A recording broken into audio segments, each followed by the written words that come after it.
If you want to see change in your child's eating habits without pressure, constant mealtime battles, or the shame you grew up with, you're in the right place.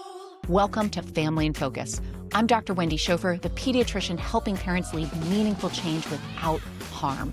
Here we focus on the connection and practical shifts that help families thrive at every size. Let's get started. So your kid is an emotional eater. Now what?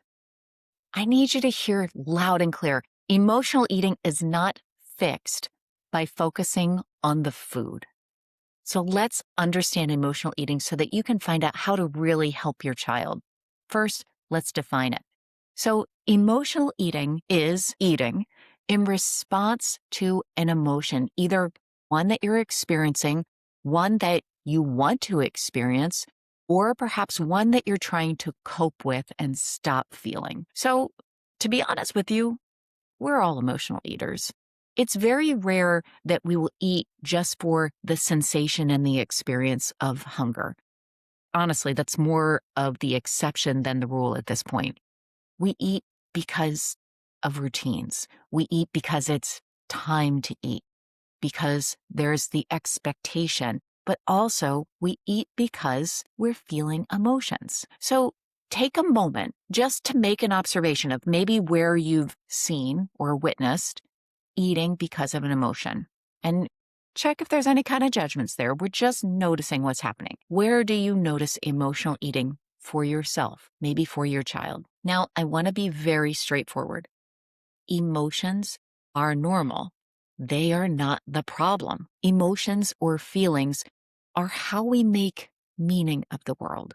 So when we take a perspective and then we feel an emotion associated with it, that's where we are really seeing the meaning that perspective, that thought, that story, that memory or anticipation has for us. Emotions are really important for us as humans. They are never the problem. And one of the theories about emotions that I remember so loud and clear is that when we feel good, our needs are being met. When we feel bad, one of the many different flavors of feeling bad, there's some kind of an unmet need. So if we just focus on the food when we're having emotional eating, we're not getting to the heart of the issue. The heart of the issue is really about finding out what's the unmet need.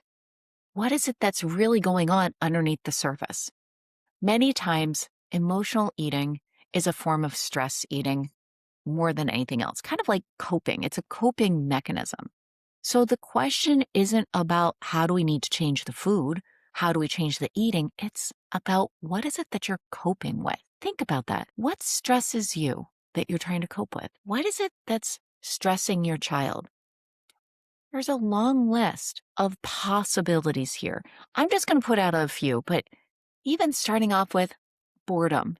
Boredom can be really stressful for kids when they have this space that they're like, I'm not being stimulated.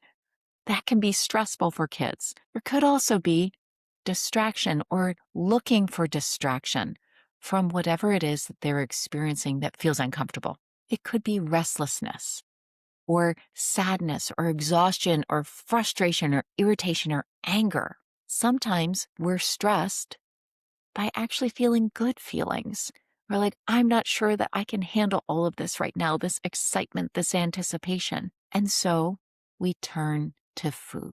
In order to be able to really understand what's going on with the way that we eat, we have to take a moment to look at why we're eating it. And with emotional eating, it's about understanding the emotions. Now, we are taking this one step at a time because there is no race to get to creating changes. We have to be able to slow down and start understanding what's going on underneath the surface. That is how we create change without harm, without jumping to conclusions, making changes, diets and restriction, and changing everything wholesale. You are right where you were meant to be. So the changes that we want to make for our children, to support their health, to support their habits for a lifetime, it all starts with us right here. If you're ready to learn more, come on over and learn more at wendyschofermd.com. You can learn about how I help parents just like you within the Family in Focus program. And in the meanwhile, remember that while I'm a physician, I am most definitely not your physician. This is not medical advice. Keep your doctor and tell them that I said hi. And take what fits, leave the rest, and remember that you are the parent leading the change that you want to see in your home, in your family. It is truly my honor to be here with you.